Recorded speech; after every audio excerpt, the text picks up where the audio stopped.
triplex villas at Kollur, APR Projects.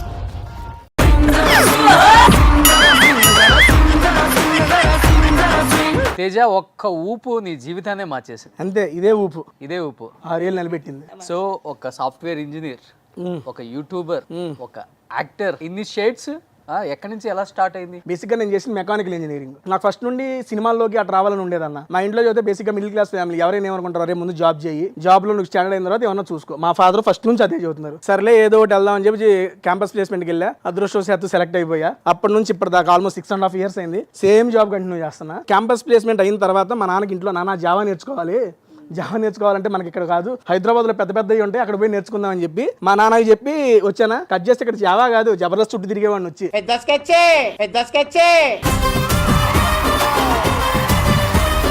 సర్లే ఏదో ఒక అవకాశం రాకపోద్ది అని ఫస్ట్ టైం అండి అన్నపూర్ణ స్టూడియోకి వెళ్ళాను. అభియాన్ డైరెక్టర్ చూసి, అన్న నా పేరు ఇది, మా తెనాలి నుండి వచ్చాను, నేను చదువుకున్నాను, నాకు జాబ్ కూడా ఉంది, నాకు ఇంట్రెస్ట్ ఉన్నా చేస్తానంటే, అన్నున్నాయిగా పోయి ఉద్యోగం చేసుకుని ఇది ఎందుకు అన్నారు. అది పేరలుగా చేసి ఇది చేసుకుందాం అని ఉందన్న అంటే, సరే ఏం చేస్తావో చేసి చూపి అన్నారు. ఆయన ముందు చేసి చూపించాను. ఈ రోజు చేస్తే రేపే పిలిచి అవకాశం ఇచ్చారు.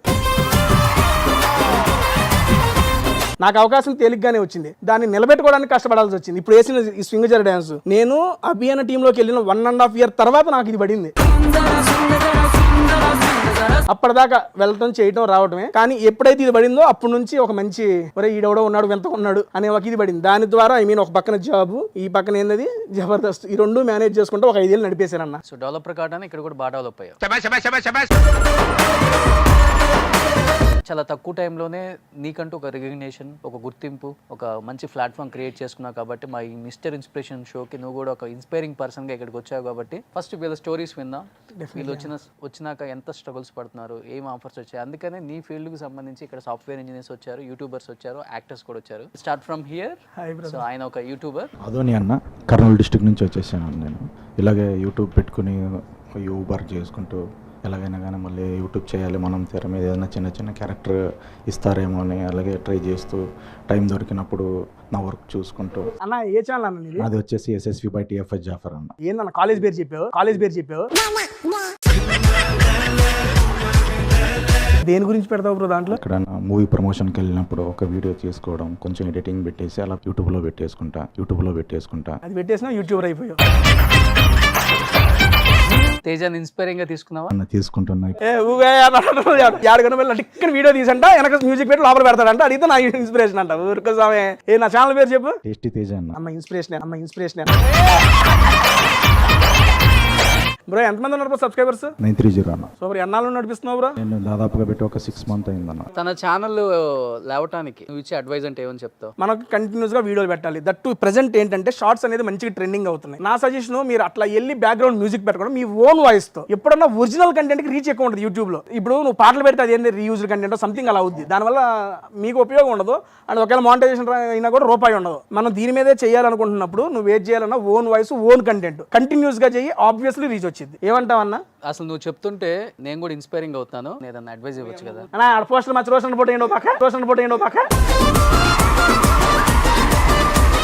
సో ఎనీహౌ ఇక్కడ నా పేరు శంకరనే, అది రంపచోడ నుంచి వచ్చాను. నేను మీకులాగే బీటెక్ మెకానికల్ చేశాను. ఓ మన మెకానికల్.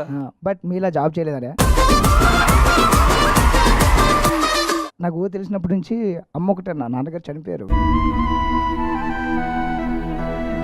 తర్వాత అమ్మాయి కష్టపడి మొత్తం చదివించిన తర్వాత నేను యాక్టర్ అవుతానమ్మా అని అనుకున్నా. కానీ మా అమ్మ ఒప్పుకోలేదమ్మా, మన పరిస్థితి చూస్తే ఇలా ఉంది, నువ్వేలా అవుతాంటమ్మా అని ఏమనుకోకమ్మా, ఎలా నేను యాక్టర్ అవుతాను, నేను ఇంకా జాబ్ చేయను, కాబట్టి చెల్లిని చదివించుకుందాం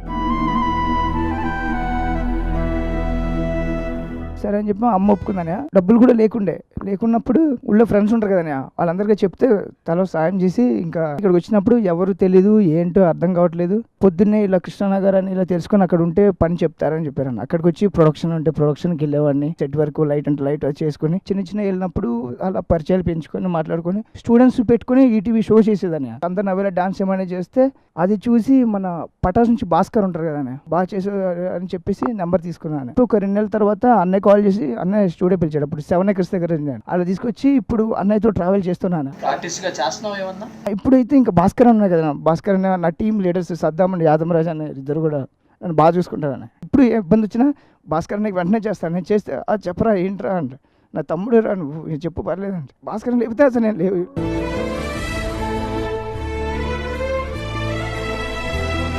కృష్ణానగర్ కథలు వింటుంటే చాలా బాధ అనిపిస్తుంది తేజ. నువ్వు చాలా మందిని చూస్తుంటావు కాబట్టి రెగ్యులర్గా. ఎలా అనిపించింది తన స్టోరీ మీకు? మన ఇండస్ట్రీలో టాలెంటెడ్ పర్సన్స్ చాలా మంది ఉన్నారన్న. ఎంత టాలెంట్ ఉన్నా వాళ్ళకి ఒక అవకాశం కావాలి.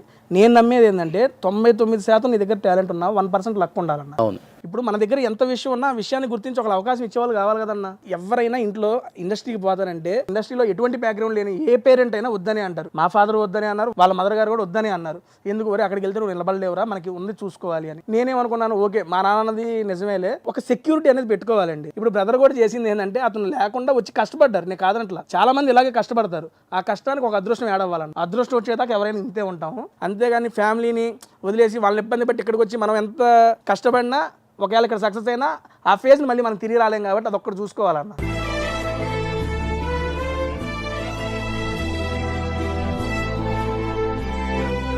నువ్వు ఇనిషియల్గా కొంత కష్టపడటానికి నా ఫ్యామిలీ కూడా సపోర్ట్ చేసింది, వాళ్ళ వల్ల కొంత నేను నెట్టుకొచ్చానని చెప్పావు కదా. నీకు సంబంధించి మా టీం కొన్ని వీడియోస్ రెడీ చేశారు. చూడగలిగేయగా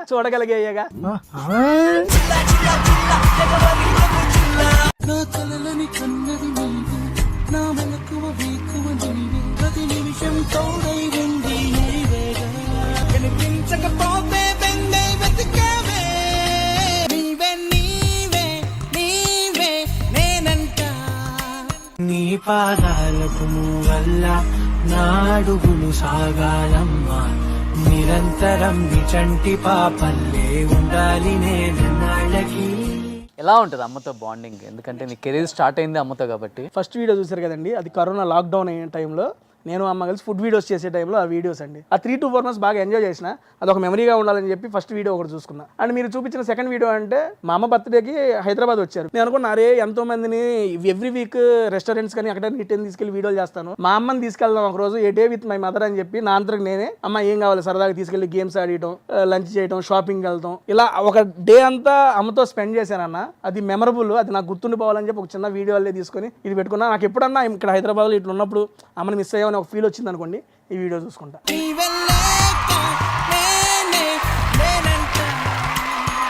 అక్కడ అమ్మ వీడియో చూస్తున్నప్పుడు నీ కళ్ళంబడి నీళ్ళు తిరుగుతూ ఉన్నాయి. అమ్మ అంటే బాగా అటాచ్మెంట్ నీకు? బేభత్సంగా అన్న.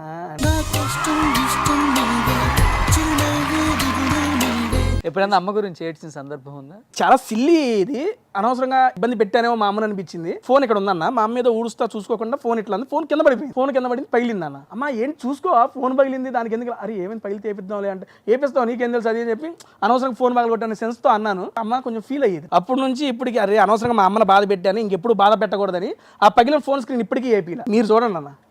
ఓకే, ఇది అమ్మ పగలగొట్టింది. అమ్మ పగలగొట్టిన ఫోన్ అది. నేను చాలా మంది మామూలుగా వీడియోస్ చేస్తున్నప్పుడు కూడా వాళ్ళ కామెంట్స్ అయ్యి చూసేటప్పుడు ఇటు చూపిస్తున్నప్పుడు కూడా ఒకళ్ళిద్దరు అన్నారు, తేజ మంచిగా చేస్తున్నావు, అది చేస్తున్నావు, ఎందుకు ఇదేంది స్క్రీన్ మార్చవచ్చు కదా, ఫోన్ మార్చకపోతే మార్చు. నేను మార్చా, గుర్తుగా ఉంచుకుంటా. అమ్మ ఇంకోసారి తిట్టను. నిరంతరం నిచంటి పాపల్లే